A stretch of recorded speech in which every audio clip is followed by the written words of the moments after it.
Coming at you live from all over Ohio. A Cleveland Browns podcast full of laughs, rants, fun, and stats. A place where all Browns fans' voices are welcome and heard.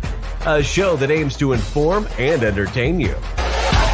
Ladies and gentlemen, welcome to the Barking Browns Show.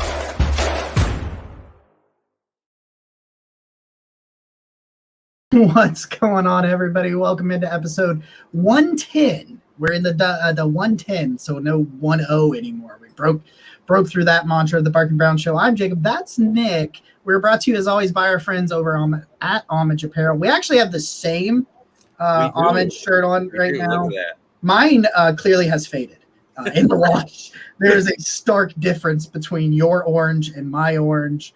It is what it is. But, dude, they got the best vintage apparel on the market. I've got an Homage opening that'll come in the back end of this show. I got 4 Homage shirts to unveil to you guys here a little bit later in the show. If you guys want to get more, all of our rumors and stuff, we started the Discord. We've got some sports bets going on there. They're posting bangers in there every day. There's a link in the Discord down in the description down below if you want to check that out. Nick, how are you this fine Wednesday evening? You know what? The orange is oranger. Yeah. If you remember that era. We were pre-show. Yeah. We were reflecting with our guests today on some real Browns debacles, and I think it just lined up a little bit fun. But no, I'm good. You know what? I love that as we are at episode 110 now, that we've developed this trend of doing around the AFC North in the summer, because I feel like it really helps give some excitement, give some interest to this time of year. It's crazy how much has changed. I remember it was like when you were in school, July was the best month there was. And now it's like when you're waiting for football season, I feel like this is the hardest month to get through. But we're almost there. We're going to be in camp before you know it. So I can't wait to get into this. Yeah, man, we're going to jump right into it to finish the AFC North right here. So if you guys got questions about the Ravens as we bring our guests on, fire them in the comment section below, and we'll get to them as soon as we can. So we're going to bring on the host of Locked On Ravens, as well as the managing editor over at Ravens Wire, Mr. Kevin Oestreicher. Kevin, how you doing, man? I'm doing good, guys. I appreciate you. I saw you hold up the Ohio State thing. I'm a Baltimore guy, but Ohio's actually, I have family in both Columbus and Cleveland. So I was actually in Columbus last week. So I'm actually an Ohio State fan. And, it's just funny how it works out that way. But, yeah, Browns fans in my family, too. So I definitely understand the Browns stuff. But I'm excited to be here. Talk some AFC North. Dude, I love, like, the connections that sports, kind of all brings us together. And, like, me and Nick we started this show, a little over 2 years ago, and we started a hangout in the summer training camp. This will be our 3rd year in which we're all getting together. These are people from walks of life. I'd have never met these dudes. Like one of our good friends, Roger, is a plumber in his 50s. I'd have never met that dude. Like, like we never meet this, and so we're going in there. So we're going to talk about the Ravens here. The last of our series, and actually to me the most intriguing team, because I think we know outside of the Browns, but the most intriguing team in the AFC North. I feel like I know who the Bengals are and who the Steelers are. I think there's a lot of like talent in Baltimore, but a lot of questions from an outsider's point of view, like from me, where I'm like, oh shit, I don't know what the hell's going on. So how do you feel? We'll get into the like specifics. How do you feel about the offseason overall? Just kind of the direction of the roster. Do you feel like it's much improved, or, just kind of general roster feeling? Yeah, I think it is better than it was last year. And part of that, I think, just has to be with wide receiver. I mean, for even out, the outside perspective on Baltimore is they never get receivers, and they're always signing these washed up veteran guys. Like over the past couple of years, it's been like Jeremy Maclin, Michael Crabtree, the Des Bryant, like all these guys. And then they go out this offseason. It was like the first, or maybe it was even the 3rd week. Their first move was signing Nelson Aguilar. And everybody in Baltimore just was like, there's no way they're doing it again. There's no way they're only going to sign Nelson Aguilar. And I said, look, it can be a move, right? It can be one singular move, but it cannot be the move again, where they can't just ignore it. And then they go out, they get Odell. a lot more money than I thought he was going to get. I remember the early reports where it was just he's getting like $20 million he wanted per season on a 1-year deal, and I said there's no way he's getting that. And then the Ravens signed him for 15 guaranteed. It's worth actually up to $18 million with 4 void years on there. But with Odell coming in, even Aguilar, and they drafted Zay Flowers too, putting those guys next to Rashad Bateman and Devin Duvernay. The issue for Baltimore last year was they went all in on their young wide receivers. And we had said it all offseason where if Rashad Bateman goes down as your number one guy, that entire room is just done.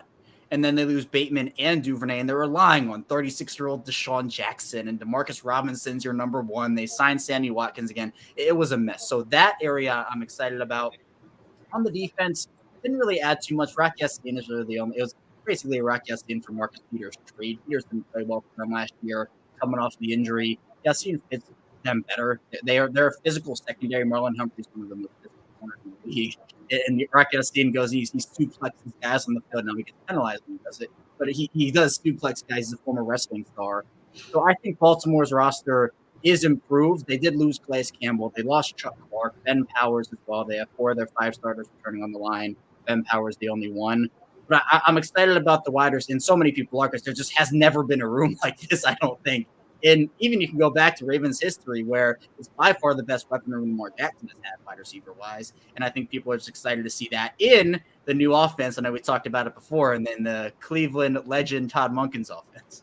You know what? We mentioned that a couple of times, and between Odell and Todd Monken, that early season matchup is going to be really interesting, because there's a couple of bridges between Cleveland and Baltimore that, because when I was weren't there before. Yeah. Well, it was honestly, I forgot when I was doing the research up to you coming on, Kevin. I was like, who is the Ravens offensive coordinator? And I see, and it's Todd Monken, and so I'm really curious to know what the feeling is with him, because obviously Monken's coming from Georgia, where it's no secret how much success they had, and I think in Cleveland we were pretty excited when they hired him, but it was just a one year deal with that whole Kitchens fiasco. So how's Baltimore feeling about Todd? There a lot of excitement, definitely. I know with Greg Roman, I think it was honestly time last year, but they decided to keep him, and it wasn't what they needed in terms of growth. Like 2019, you go back to that season, historic rushing offense. Lamar throws 36 touchdowns, wins the MVP, and that's great. But with that, obviously you can't have that every single season. There's going to be some statistical, you're not going to get that. But 2020, it felt like despite them having such a great rushing team in 2019, they decided to become a throwing team over the first part of the season, and that just wasn't what their identity was. It took them until like the last month and a half of the season to figure that out. And I'm like, guys, what are you doing? You just had this great season. Greg, you got to call these plays. And there were issues with Greg Roman, like the play calling, the timely awareness of him, the play clock. If in the Browns games, even, it was an issue for Baltimore. They'd get to the line with 5 seconds left, and there was no time to scour out what anybody was doing. You had to waste a timeout. So with Todd Monken, I think stability is the big thing, where for Greg Roman, he was using guys like Patrick Ricard in the slot, for example, way too many times. And look, Ricard's a great player, no disrespect whatsoever to him. I think he's a really good fullback and one of the best in the league. But I would rather have a guy in the slot who, you maybe count on a little bit more to catch the football. And I don't think it was like throwing the defense off as much as Roman maybe thought it was. So Monken, I think he puts players in the right position to go out there and make plays, and they're going to just throw the ball more. And that's the thing, where in Baltimore, what people have wanted to see so badly is just Lamar not attached to Greg Roman, Lamar in a different offensive system.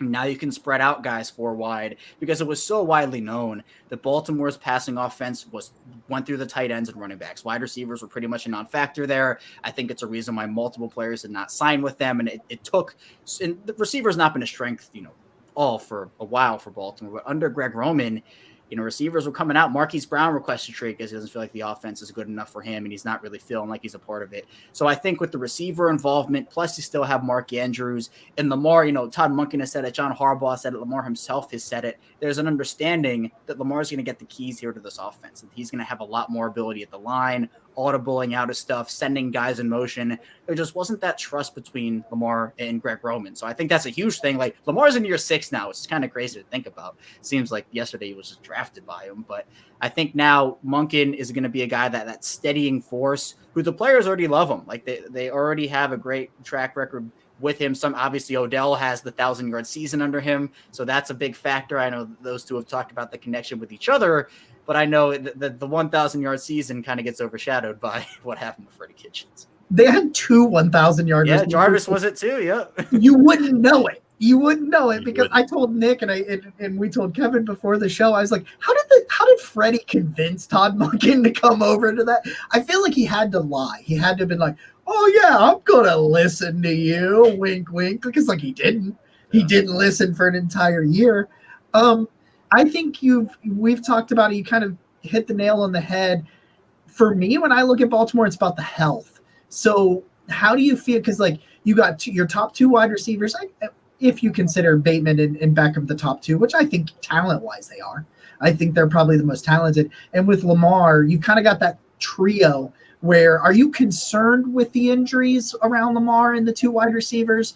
Or do you think it's one of those things where it's not a trend, it's just bad luck that they've had? Like with Lamar, he didn't get hurt at all for the first, 3-4 seasons or whatever it was, where it was like, which was awesome because I couldn't figure out how he did it. The dude never got hit. He never got hit. He didn't always slide down either, but he never got hit. And I was amazed by it. So you concerned about their health, or where are you at like on the concern meter with that, I guess? Yeah, if there was like a 1 to 10 scale, I'd probably say 5. I'm right in the middle. Where Lamar's 2 injuries, there is a lot of misconceptions about how it happened. Both of those plays were in the pocket throwing. One of them obviously happened against Cleveland, where they just could not protect Lamar, and then Lamar it wasn't on purpose. The ankle gets rolled up under, and that's what happened. But for Lamar, I'm not ready to call him injury prone yet. I think that'd be a little, I jumped the gun a little if I said that. But if it happens for a 3rd straight season, those conversations grow louder. Because for Lamar, you mentioned it, Lamar, his first year, like 2018, when Joe Flacco got injured and Lamar took over as the starter, he would fight for that like 1 or 2 extra yards after a play, but he would get blasted. Like he would take hits that, were unnecessary. And ever since his rookie season, he's been a lot better about protecting his body, getting down, sliding, whatnot, getting out of bounds. And that's where I think some of that durability has come into play. But something in this Monken offense, which is, I think, something to watch, is I think Lamar's carries go down. Not that you want to completely get rid of it because he's such a good player, both with his arm and with his legs. You don't want to completely eliminate one of the things that makes him good. But I just think you don't need it as much because you're going to be throwing the ball more, and you still want to feed J.K. Dobbins. You still want to give Gus Edwards the ball too. But I think the key thing is the receiver health. And obviously last year I mentioned it. When Bateman went down, that room was done. Duvernay going down was just the cherry on top of a terrible year for wide receivers that year, injury-wise. But if Odell has to miss a few games here and there, if Bateman has to miss a month or so, you now have Zay Flowers, you now have Aguilar, you now have Duvernay still. And I feel a lot better with, a guy like a Devin Duvernay being your 4 as opposed to Devin Duvernay being your 2. And by the end of the year, DeMarcus Robinson was your 1. I don't think you're really getting to – the trade-off was kind of like DeMarcus Robinson for Nelson Aguilar. Aguilar's your 5 now. So they've added that depth. But obviously you want the guys healthy. Beckham's the interesting one because obviously tore the ACL in the Super Bowl, took the whole year off in 2022, which, he has said on record was the right path for his health, getting fully back and not kind of trying to rush back towards the end of last season when he wasn't ready. But Bateman's been a guy who was never really injured at Minnesota when he was in college. And then he had the injury his rookie season in training camp, and then the injury to his foot last year. Now, he had a couple of surgeries with that foot, should be good to go by training camp. We'll see what the timeline is for him. But the foot injuries are not easy. The Ravens had a Lisfranc with Marquise Brown when he came out of Oklahoma, and they had to kind of maneuver through that. So I'd say a 5 because I think it's important to have those guys healthy, but I don't think it's as big of a concern if they lose them as opposed to last year where, you had to rely on just guys that were not fit to be in the roles they were by the end of the season. So for Lamar, he's the engine though. If he gets hurt, Tyler Huntley has proven that he's steady, but the ceiling of the offense goes from like, they can score 25 on any given Sunday, they can score 30, to like the defense has to carry them and they can only score 15 points a game, and that's kind of what we've seen. So Lamar's the one that, if he goes down, the whole thing kind of breaks apart, and that's what it is for most franchise quarterbacks. So at the end of the day, that is what it is. But health is a big thing, and then one more thing I'll say, in that AP poll, the players AP poll where they ranked everything and they gave grades to their teams. Like the Cardinals got a terrible grade. the Ravens strength and conditioning staff got an F-. I didn't even know that was a grade. Like, I thought it was just you fail. Like, you get below a failing grade. And so Steve Saunders was their strength and conditioning guy. He's now gone. So hopefully that means that multiple players have spoken about it. Derek Wolfe has gone on a couple of shows and said how they kind of train in the offseason, or they trained under Steve Saunders like so hard that by the end of the year, their bodies were just done. So hopefully with better strength and conditioning staff, no F-minuses hopefully anymore, that'll be different. Cleveland had a lot of those same issues after 2021. They literally had so many players like come out against it that they built a whole facility next to their facility. It's like a recovery. I don't know if it's done. I don't think it's not done yet. Is it, Nick? Are they still working on that? I don't think so. But it's got like, it's going to have like, you know, it's going to sound like I'm making a joke, but I'm not. But it's going to have like massage therapists and yoga instructors and like all of the state-of-the-art recovery stuff. So yeah, no, we get that. We've seen the same stuff going on in Cleveland. I think, you know, it's interesting. I saw a meme on Twitter the other day because it feels like Browns, Twitter, Cincinnati, and Pittsburgh are always constantly going at it. So there's a picture of these three people fighting and somebody's just sitting there watching, and that's labeled as Baltimore Twitter. Yeah. And I think it's really interesting how that feels present. I get the feeling that there's a confidence in Baltimore, you know, because you guys were you went to the playoffs last year despite Lamar getting hurt, and you were right in that game against Cincy, which I don't think many people expected Baltimore to be as close in that game as they were. Do you think there's just an overall confidence that if Lamar is right, that the Ravens will be right there to compete with the Chiefs in the AFC? I think there is confidence, and I think a lot of it has to do with Roman being gone. I think so many people view, you know, there's always one guy who's going to get the most blame every team, every season. That's just what it is. But for Greg Roman, it was a couple years too late for some people. For me, I think it was 1 year too late. But the fact that it just felt like Lamar and the offense was getting held back by his decision-making, the play calling, and everything I kind of talked about earlier.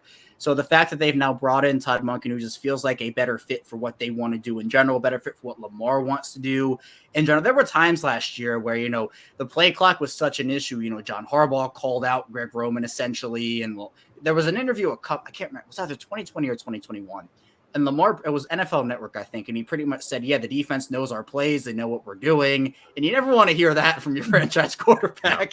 And that was like 3 years ago. And they still kept him for a long time after that. So I just think the confidence comes from Lamar being, I guess, unleashed in a sense. And hopefully Todd Monken is the right fit, the receivers around him now. Because that was such a contention point where we saw teams go out and get their franchise quarterbacks number ones. You know, Kyler gets DeAndre Hopkins and Marquise Brown from Baltimore in that trade. Jalen Hurts gets A.J. Brown. Josh Allen gets Stephon Diggs. You know, I could go on and on about that. But to me, now that Baltimore surrounded Lamar with weapons, people are feeling confident with the way the defense ended. You mentioned, you know, the defense against Cincinnati, it feels like Baltimore's built their defense for Cincinnati in a way. In the two games, both week 5 and in the playoff game, the Ravens didn't really play their guys in the last week of the season when they played them. But the 2 games that were healthy, Joe Burrow looked mortal. And Joe Burrow was great last year. He had a great year. But in those 2 games, and you could argue that they were a goal line fumble away, like that one play. If they score on that play, you could argue Baltimore probably beat Cincinnati, or at least in the conversation of Cincinnati. So I think the confidence comes from the end of the year we saw from the defense and the hopeful changes that work that we see on the offensive side of the ball. But the crazy part is in the North, all 4 of these teams can make the playoffs. So like it's that, and that's not even talking about the AFC where I count like 12 and a half teams that can make the playoffs out of like 16. Yeah. So there are going to be a couple teams this year that don't make the playoffs. And we're thinking, how in the world did they not make the playoffs this year? But yeah, I think Baltimore has a lot of confidence, and a lot of it has to do with Lamar and Greg Roman not being there anymore. I'll never forget the last Browns-Ravens matchup where we watched J.K. Dobbins rip off a couple of really good runs, like maybe 3 or 4 of them, and he's averaging probably 6-some yards a carry. And we're like, well, here we go again, because it was no secret how bad the Browns' run defense was, and they just stopped giving J.K. Dobbins the ball. We were talking about it the next day, like, why did the Ravens stop running? And It was strange. That was a game. I think Dobbins had. It was either that game or the Pittsburgh game. I can't remember. It might. I think this was the game where Dobbins had like 9 yards a carry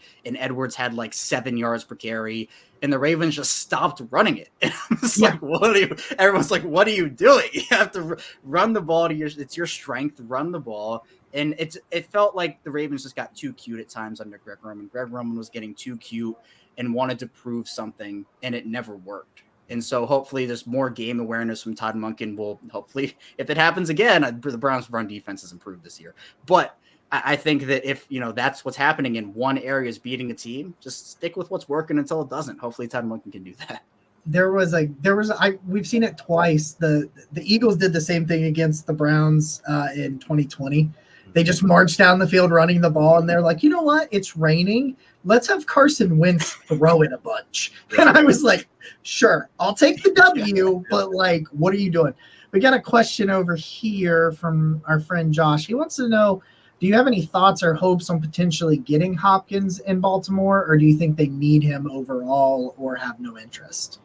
I think so. It's not a need anymore. And that's such a weird thing to say considering where this team has been wide receiver wise, where for like 3 straight off seasons, I think I talked for like months at a time about Julio Jones in Baltimore and whether, the Ravens should trade for Julio. They should do this. And then the one off season, I'm like, well, he might not be good anymore. He ends up just not being good anymore in Tennessee.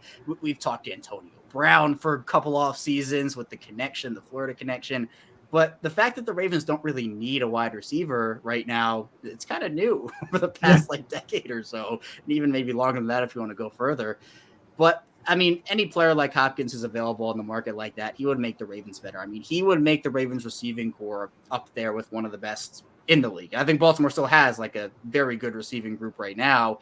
But if you have a top 4 of DeAndre Hopkins, Odell, Rashad Bateman, and Zay Flowers, I mean, that's really hard to stop. Now, the question becomes, well, where do the targets go? Like, there's only one football. There's only so many targets to go around. Does that stunt the growth of Rashad Bateman? Does it stunt the growth of Zay Flowers? But at that point, you're just like, who cares? Like, DeAndre Hopkins is still an amazing wide receiver. He'd provide the Ravens a ton of value. So I think people around Baltimore, if the contract isn't bad, they'd welcome him with open arms. But I just think Hopkins is looking for a deal that is probably outside of the Ravens price range. And they have a couple of other needs, corner is one need for them. Edge is another. Some people would rather just see the Ravens address that as opposed to getting what is probably a luxury at this point instead of a need. But hey, if DeAndre Hopkins comes to Baltimore, you can sign me up for that. I'm all for it. That's kind of where we are too.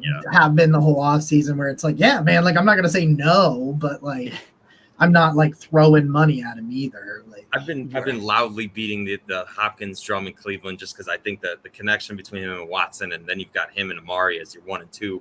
But I saw just a little bit before the show that things seem to be sliding in Tennessee's favor, which I guess if that were to happen, I think all of us in the AFC would be happy not to see them go to Buffalo or Kansas City. Yeah. Correct.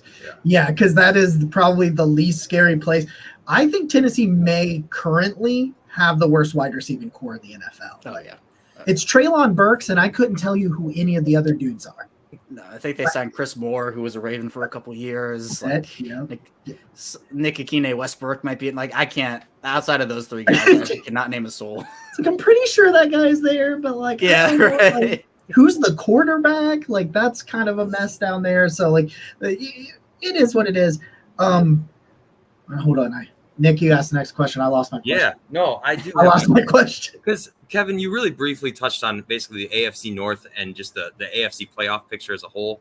And everybody in the AFC North went 3-3 against each other last year, which is crazy. So I'm just curious, how many teams do you think from the North, how many teams do you think the North sends to the playoffs when it's all said and done? Because I was looking at initial playoff predictions, and it's like, a lot of times I was picking between the Jets and the Browns, and that feels crazy. Weird. Yeah, right. I'm just curious to see where you sit.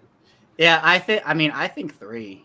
Like, to me, I think that any of these teams, I think Cincinnati's kind of like people are penciling them in because they're the back-to-back division winners. That's fine. I think people are high on Baltimore right now just because Lamar's back and whatnot. But I say this every year about Cleveland is every year, like I'm a huge Andrew Berry guy. Like I love what he's done with the roster. I wasn't the biggest fan of the Deshaun Watson move, but outside of that, like I love what they've been doing. And I think they've had one of the better off seasons in the league this year. Bringing in Elijah Moore. I'm a huge Juan Thornhill guy too. The Browns always seem to get I was huge on Donovan Peoples-Jones. I love Jerome Ford. Those are all my sleeper guys, and the Browns just they take them from me. So I've said it every year. The Browns, I love their roster, but they just have to prove it to me. I've said it every year for the past 5 seasons. I'm like, oh, well, they're going to do something this year. And then they just don't for whatever different reason every year. We can figure it out. But I'm just I can't say Cleveland's going to do anything anymore because they just have every time I've said, yeah, they're going to do it. They haven't. So if they finally put it together this year, if Darius Smith can have a plus impact next to Myles Garrett. I know the Jadeveon Clowney era was kind of up and down there in Cleveland, to say the least. If he can be a better presence there, and that's another Raven-Brown connection that we now have. Through a shoe. Yeah, literally. So I think that, to me, between Pittsburgh and Cleveland, I like Cleveland's roster better, but they have to just, they have to get it right this year. And if they can, I like their chances as a team that can definitely make the playoffs. I will say that it's funny you say we get who you want, because you get who I want. That has happened. A big Rashad Bateman guy, his draft. Okay, yeah. I was pounding the drum for Travis Jones. Before they traded their first round pick, I wanted David Ojabo. You can ask Nick. It is a proven commodity that it's certain positions, because Pittsburgh does it too. I love Keanu Benton and I love Cam Hayward because as we've talked before, I'm an Ohio State guy, so I love Cam Hayward and all that stuff has happened. So listen, I feel you is what I'm saying. I have been there, I have felt it. So we just got one final question for you. We'll let you go and enjoy your Wednesday. It's a very important question though. How many chickens would it take to kill an elephant? That's a good. I can tell you that's the first time I've ever been asked that. I'm gonna say 10,000. Why not? Let's go big. Let's go big. Right. I was told one time that it would only be 2, but they had to be really smart. Well, are we talking regular size chickens or big chickens? You can make it up. Because if we're talking elephant sized chickens, maybe 10. Okay. Wow. All right. But it's like a running gag. Jacob asks this question to every guest we have, and it's I really. can tell you, I kind of had an idea what the questions would be. That one was not on my list though. I used to ask people if cereal was soup, but then everybody got mad at me. No, it is. I say no. I don't know what your answers are, but I say no. There it is. I tried to prove to Jacob, and he just says it's breakfast soup. And it's breakfast soup. Oh. It's breakfast soup. But Kevin, real quick before we let you go, man, can you just let everybody know where they can find all your awesome work? Yeah, for sure. I host and produce Locked On Ravens, so 5 days a week, Ravens Talk. So, if any Browns fans in there want the opposing perspective on the Ravens, you can come in there. YouTube, audio form. You can find me anywhere there. And then also I'm the managing editor for Ravens Wire. So 7 days a week writing Ravens content over there. I know it's kind of the dead period of the offseason right now. So I'm kind of writing what Lamar had for lunch today. But I think that, as we get closer to training camp, the excitement's starting to build. The content's starting to come back. So that's exciting. I'm also on Twitter at ChaosStriker34, so you can find me over there too. I am writing about 3 Cleveland Browns that got married the last 2 weeks. So well, congratulations to them. Yeah, you're right. It's Juan Thornhill was one of them. Okay, all right. I'm doing the orange jersey campaign. It's just it's that time of off season. We're digging deep. I feel that. You're just posting it. Kevin, we really appreciate you. Thank you, man. I appreciate you guys. Thanks for having me on. It was a ton of fun. Appreciate it, man. Have a good one. You too. All right. I always enjoy those conversations. Kevin's really insightful, really knowledgeable about everything that's going on over there. So it's really fun to be able to get a different voice and one that really knows what the hell he's talking about. That's the important part, is when we get people on that know what they're talking about. He really knows. I really do. Honestly, I feel like the Ravens carry themselves with the most confidence of any of the fan bases. It's the Bengals have Burrow, and they're just accepting that they have an elite quarterback and they're going to be good every year. And the Steelers are angry because they have Kenny Pickett, who threw 7 touchdowns, and they want to act like that's going to be great, and we'll see. But the Ravens, you have Lamar. He's been an MVP. You added Odell. Sorry, go ahead. They they have every right to be confident, I feel. And so it's interesting how that plays out among fan bases as we're all yelling at each other. And I don't think they're arrogant and cocky. And I think that's why nobody really fights with them. Like, of course, there's going to be fans in every fan base that suck. But, like, overall, I feel like I never have beef with Ravens fans. No. Like, I don't. Like, maybe we'll have a disagreement here and there, and that happens now. I will say that I did get hosed by some Ravens fans, and I deserved it, for what I'm just clear. In 21, it wasn't last season, it was in 21. I think it was going into the second matchup with them, or the first. I don't know which one it was, but 21 was kind of a shit show. And I said something on Twitter to the effect of, like, just wait till you see how crazy this is next week when they beat the Ravens. They did not beat the Ravens, but the Ravens Twitter did find that tweet. I'll tell you what, I am still upset at that Amari Cooper passing interference nonsense that took place last year. I felt like that could have gone the other way just as easily, and the Browns were right in that, because they beat them. They beat. Well, I mean, granted, it was with Tyler Huntley, but that was really satisfying. I remember that game. Deshaun. Drew, I'm going to read your comment. I'm not going to bring it onto the screen because I don't know if a certain word in that comment will get us demonetized. Ooh, yeah. So I'm not going to put it on there, but. Drew said that, how about Twitter account Pickett's Pocket something PU $$Y. That was the guy's name. Pickett's Pocket, you know what? He likes to respond to my stuff. It's the first time I've ever seen him, actually. Today I saw him come at you a little bit, but that's actually the first time I've ever seen that one. That one did make me laugh. Not what he said, just the account, because it was also the picture of Pickett like that. I was like, okay, that's pretty funny. My favorite thing that Steelers fans say to me when I remind them that Baker Mayfield threw more touchdowns and less interceptions than Kenny Pickett did last year is, how can you compare a 5-year veteran to a rookie in Kenny Pickett? To which I say, Baker Mayfield set the rookie touchdown record in 13 and a half games with Hugh Jackson as quarterback off of a 1-31 team. He really did most of his damage with frickin' Freddie Kitchens calling his plays, just so we're clear. And we had Triple G running the show then, man. God, I missed. What is Triple G up to? I wonder what Greg Williams. Great question. I wonder if I can slide in them DMs and maybe he'll hop on the show with it. Would that be? I would love a conversation with Greg Williams. Like, how would that go? That would be like. That would be. My old man would be fan boy and girl. He loves Triple G. Greg Williams. That's his guy. So we are 1 week from rookies reporting to training camp. That is a thing. Wednesday, the 19th, we will see rookies report for minicamp. So we'll do next week. We'll do our annual 53-man roster predictions. I'm going to actually, in the next segment, I'm going to read to you the suggested punishments that I got. And I don't think Nick has seen all of these. I think he's seen some of them. But I will read you the suggested punishments that we got in Twitter, and we will ask you guys if, what you guys think.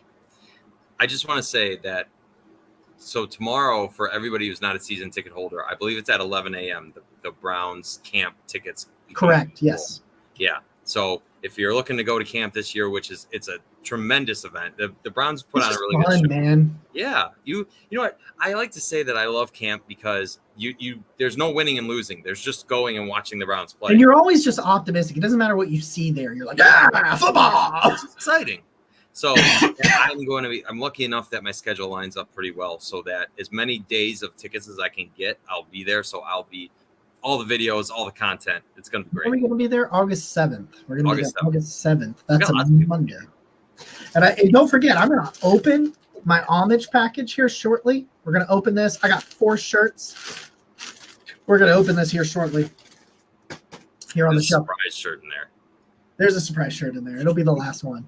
All right, so we are going to decide together, guys, what the punishment for the loser of the 53-man roster will be. So I need all of you guys that are in the comments. We've got 9 people on YouTube Live. If you're watching us on Facebook, if you're watching us on Facebook, that's fine. If you're watching us on Twitter, go over to the YouTube or the Facebook so that you can comment. We can't see Twitter comments during the live stream. But if you go over there, we are going to, I don't know how to put a poll in these comments, but if I did, I would do that. But as I read things, I will go over all of them, and then I will go back over them, and you guys tell us what you think the punishment should be.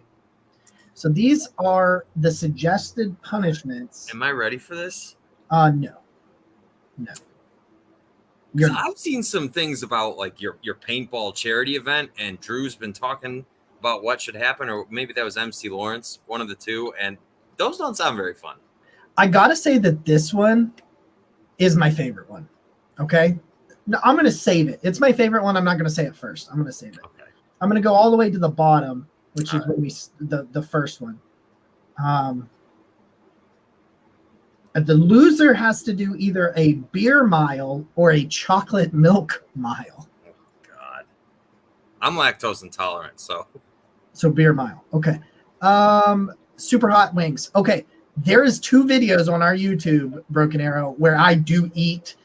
First I eat the 1 chip challenge. You can look it up on this YouTube. I think it's Jacob versus the hot chip or something like that. I'll have to look it up. And then last year I did Carolina Reaper wings. So that is there. And Nick has already agreed that if they beat the Bengals, he'll do the 1 chip challenge. I will. In the stadium, in our seats, we will record him, and then we will record him trying to get something to drink, because that's going to be it's going to be fantastic. So stay tuned for that. So the super hot things, we have done that. So we're not going to do that yet, but maybe we'll. I don't know. Okay. If the Browns win, that is going to be I'm so excited. Josh says loser has to wear a jersey of the opposing AFC North rival teams to the 3 rival home games this year. That's actually pretty funny. So we'll keep that one in the back pocket. This is funny because Drew immediately is like, I'm rooting for Nick. And I'm like, okay, Drew. Okay. That's just me. All right. What's up, Drew? Okay. A milk and mayo shake with at least a cup of mayo. Okay, that's why I'm not doing that. I already did that.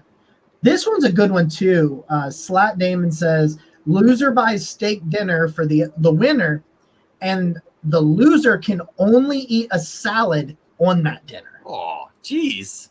That one's pretty good because it's not like super embarrassing or painful, but like it's going to be painful. Like if I'm going to look at that steak, you're going to look at that steak and that. Ooh. Oh, I'm going to look at that steak. Okay. As I mean. All right.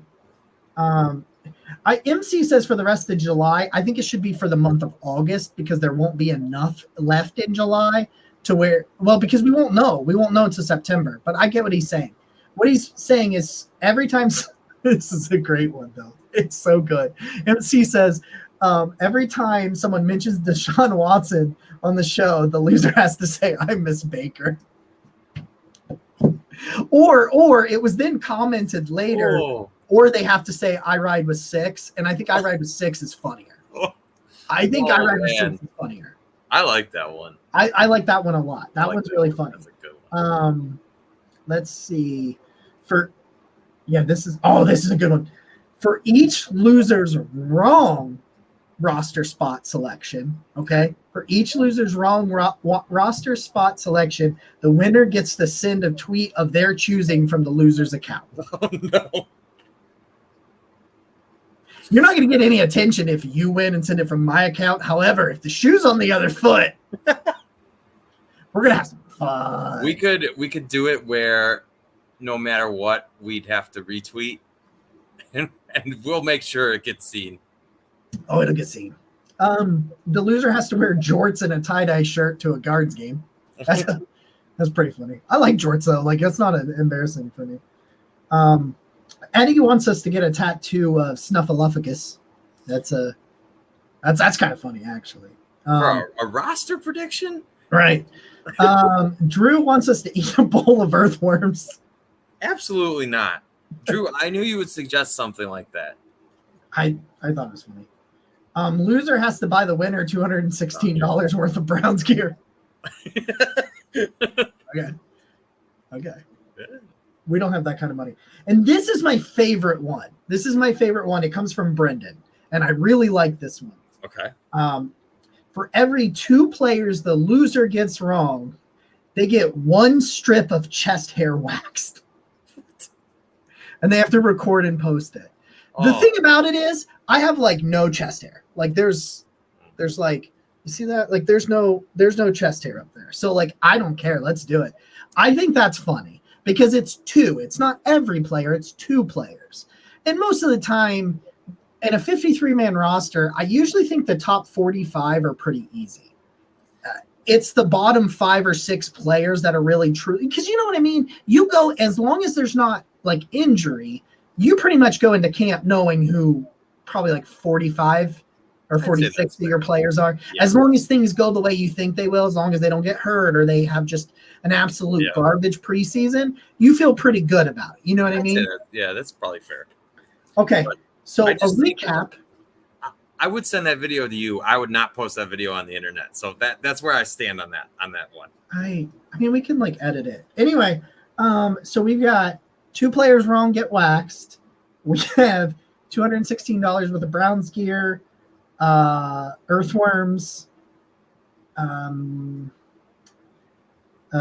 tweet one. I think the tweet one might win, actually. I like that one. The tweet one, we have one about the I Ride the Six. That one's really good. Yeah. The loser buys the steak dinner. And then some good suggestions. The jerseys. I don't think we will all go to all of those games, though, Josh. That's the only reason why I don't like that one, just because I don't think we'll physically go to those games. So I just don't think, like, for me, it's a 4-hour drive. So I go to like one game a year. And so, but it is a rival game. So if we did pick that one, we would wear like a Joe Burrow thing. Broken Arrow likes the Baker one. That's one vote, Baker. I like it. Yeah, I think it should be either the tweet or the Baker. So in the comments, you're watching this live, or if you're not watching this live and you're watching this, or if you're listening to the audio, go find me or Nick on Twitter at Roachism13 or at Carnsies817 and get your vote there. If you're watching the replay of this on YouTube, comment below Baker or tweet. Should we make a Twitter poll? Could make a Twitter poll. Yeah, we'll make a Twitter poll too. Okay. Yeah. So I'll keep track of anything that comes in on YouTube, and you make a Twitter poll. Okay. And we'll see. So for next week's show, which is going to be on a special day, by the way, we're not positive when. We'll let you know. But for next week's show, we will let you know the winner and what we're playing for here, which is going to be fun. I think that's the beauty of stuff like this is like, yeah, these are punishments, but like we're gonna have some fun with them too. And we'll have a big. We're gonna do a lot of picks this year. We didn't do as many picks last year as we wanted to. We had to run. We had to ramble and yell a lot. So that was a year, but I think this year will allow a lot more. Like maybe we could do some predictions preseason, like between once we see preseason and before the regular season, we could have some fun with some predictions and maybe make it better too on those. Yeah, we can do that. It's time for an homage unboxing. Oh baby, I got 4 shirts in this care package from the old homage. Homage. So let's see what we got in here. Let's see what's going on. We got the care package from our friends over at Homage. Look at this. I got a nice Homage sticker. Look at that. They threw in this little sticker for free. A nice little Homage. I got one on my laptop already that's red, so I don't know where that one's going to go. But we're going to do that. We got our friends just, over at Homage sent us a nice little care package. All right, let's see. Let's get into this. I went with a size bigger because some of them have shrunk on me, and it's like, oh, God. So, here we go. We ready? This is my first Guardian shirt. I've never owned. Well, no, I have the Josh Naylor T-shirt. That's true. First Homage Guardians. Ooh, baby. Look at that. We're talking. Flying G living. We got the blue Flying G from Homage. It's just soft. You could use it as a blanket if you wanted to, because that's what it is, basically. So there we go. We got the official. They got the Guardians. They got everything, man. So that's my Guardians a T-shirt. Being as stylish as he is, Jacob's shirt matches his hat. So he's gonna, when we do live in the guard life, you're gonna be balling, especially with Mr. Jimenez behind you. He's right there. He's right there. There's Joe Thomas right there. Love it. We got look at that signature. Oh yeah, just the classic. Just the classic. I needed a new Ohio State. Yeah. Got a nice Ohio State hoodie. That's going good. So last year I actually got this next shirt.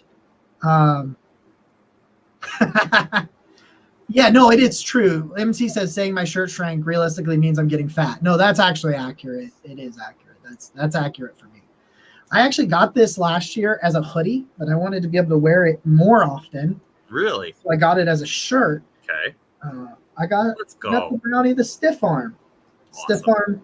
The stiff arm brownie, the elf, in the brown. It comes in the orange as well. For people that are curious, that does come in the orange. And this is my favorite. All right, I got this one. May or may not already have plans to wear it. Drum roll. Look at that shit. That's so funny. It was on sale. It was like $19 at Homage. It was on sale. I didn't say no. I see. I mean, I didn't pay for it. We got it because of the partnership. But yeah, like there you go. That is the kind of awesome stuff you can get if you check out our friends. We have to do some unboxing, right? Because they have so many good shirts. And between the 3 podcasts we've got going, and maybe we'll do some Cavs again next year. You never know. We got a ton of options, and I'd love to show off more of what they do. That Homage is great. You should check them out. Yeah, there's a link in the description down below. Go get yourself some Homage, and like, I don't know, give us some royalties from it. All I know is that soon Jacob's charity event is happening, and so it's next weekend. And how many times are you getting shot with a paintball gun? 6. 6 of them. 6. Mitch texted me. Mitch Metz texted me the other day and said, "Hey, I got paintball supplies if you need it." Oh, perfect. And I was just like, "Yeah, thanks for reminding me." That's a friend right there, just helping you out. No, it's a good thing because I did need somebody to. I did. I needed someone to. You know what? This has been one hell of an episode. I love doing around the AFC North. Shout out to Kevin for joining us today. Mm-hmm. We're in the 110s. It's crazy to think about that. So just everybody, especially through this time, this sports time of year when really there's nothing going on, and you've still been here, you've still been in the comments. We appreciate the hell out of you. So thank you. This has been episode 110 of the Barking Browns Show. I'm Nick. He's Jacob. Go Browns. Hey, did you know that pandas fake pregnancies?